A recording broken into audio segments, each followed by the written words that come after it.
The mood around Anfield at the close of the Community Shield 2025 was a cocktail of excitement, curiosity, and a tinge of unease.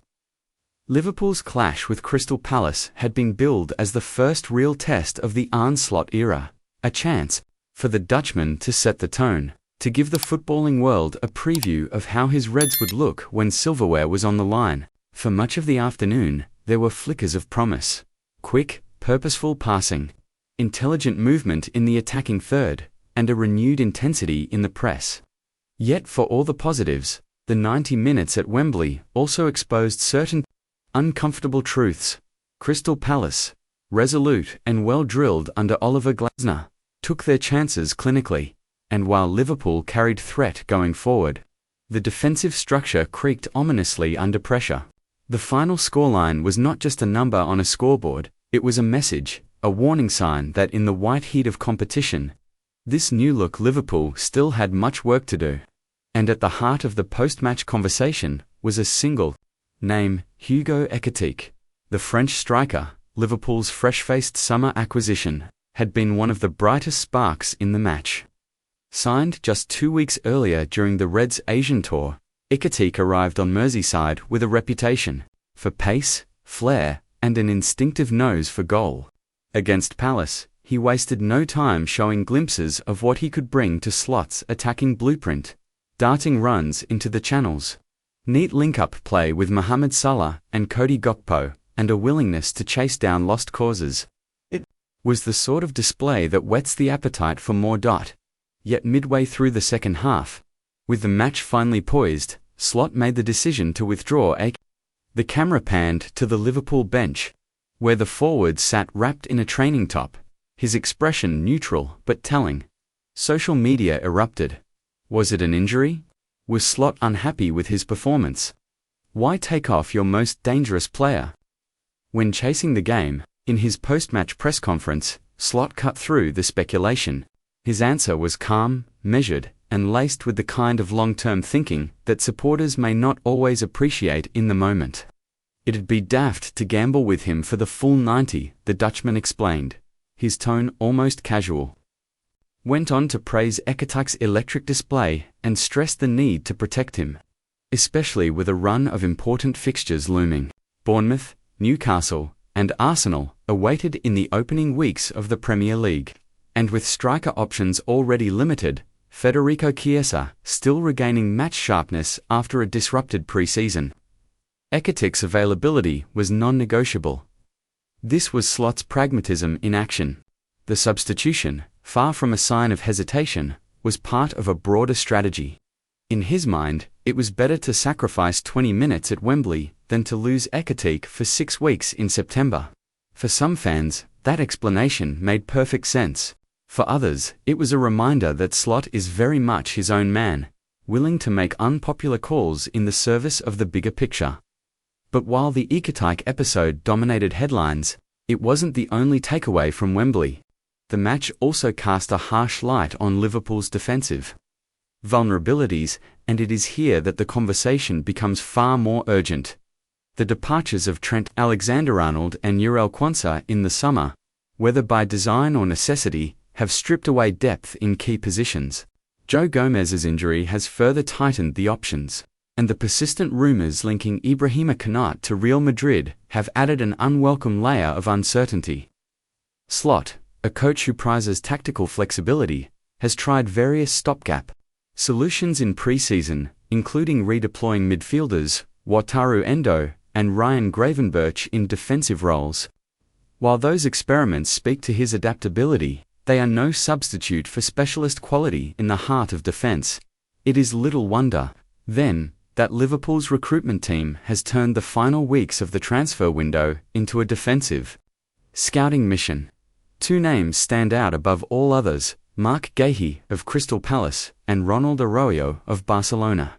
Guéhi, at just 25, has already established himself as one of the most reliable centre-backs in the Premier League. Calm under pressure, strong in the air, and blessed with an excellent reading of the game. He has been a pillar for Palace since joining from Chelsea in 2021.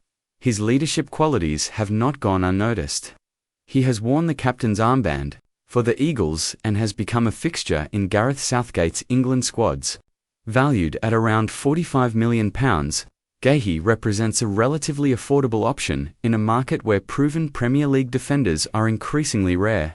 His familiarity with the league's tempo and physicality would allow him to slot seamlessly into Liverpool's backline, and with the added bonus of being homegrown, he would help balance the squad's registration requirements. Ronald Arroyo, however, is the sort of name that stirs the imagination. At 26, the Uruguayan has already built a reputation as one of the most complete defenders in Europe. Tall, quick, and aggressive in the challenge, Arroyo combines traditional defensive virtues with the technical skill demanded of a modern centre-back.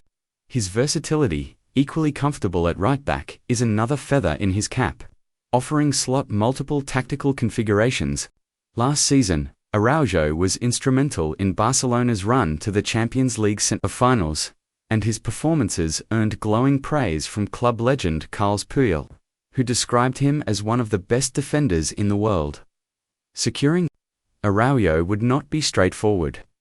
Barcelona's financial issues are well documented, and while that might tempt them into selling, competition for his signature is fierce. Chelsea, Spurs, and Manchester United have all been credited with interest, and Liverpool would need to move decisively to avoid being drawn into a protracted bidding war. Yet the fit seems ideal. Araujo's style mirrors that of Virgil van Dijk in many respects, dominant in the air, composed on the ball, and authoritative in organising the backline. Should Connaught depart, Araujo could step in without disrupting the defensive balance. Away from the defensive hunt, another intriguing link has emerged in the form of Brighton. Isak Baleba, the 21-year-old midfielder, a Cameroon international, has been on the radar of several top clubs thanks to his energy, technical ability, and ambitious mentality. Valued at £100 million, Baleba has publicly stated his desire to one day win the Ballon d'Or, a bold declaration that has only added to his mystique. While Liverpool's midfield is currently well-stocked following last year's overhaul, Baleba's potential makes him a tempting long-term investment. Arsenal, Chelsea, and Manchester City are also monitoring the situation. But Manchester United's need for midfield reinforcements could give them the edge in any pursuit. The bigger picture is clear. Liverpool are at a crossroads in their squad building. The attacking structure is taking shape under Slot. The midfield is balanced. But the defense needs attention and fast. Jamie Carragher, never one to shy away from criticism when his former club is concerned, was forthright in his post-match analysis on television. He praised Slot's ambition and the attacking patterns on display, but warned that the aggressive man-to-man pressing could be Liverpool's undoing if the defensive line is not shored up. You can't give players like Ismaila Sarr that much space to run into, Carragher said, highlighting one of Palace's key attacking threats during the match. Liverpool's press is exciting, but if one link in the chain breaks, the whole system collapses. Fan reaction was equally mixed. Some applauded Slot's willingness to stick to his principles, while others feared that the high-risk, high-reward approach would lead to a season of thrilling scorelines, but ultimately fall short in the title race. One supporter summed it up on Twitter: "This season we'll score 90 and concede 70. Fun to watch, but my heart can't take it." The comment went viral, drawing thousands of likes and a wry acknowledgement from Carragher himself. As the days tick down to the transfer deadline, anticipation is building. A marquee defensive signing could transform Liverpool's outlook, turning the Community Shield defeat into a mere footnote in a successful campaign. Failed to strengthen, and the cracks exposed at Wembley may widen as the season wears on.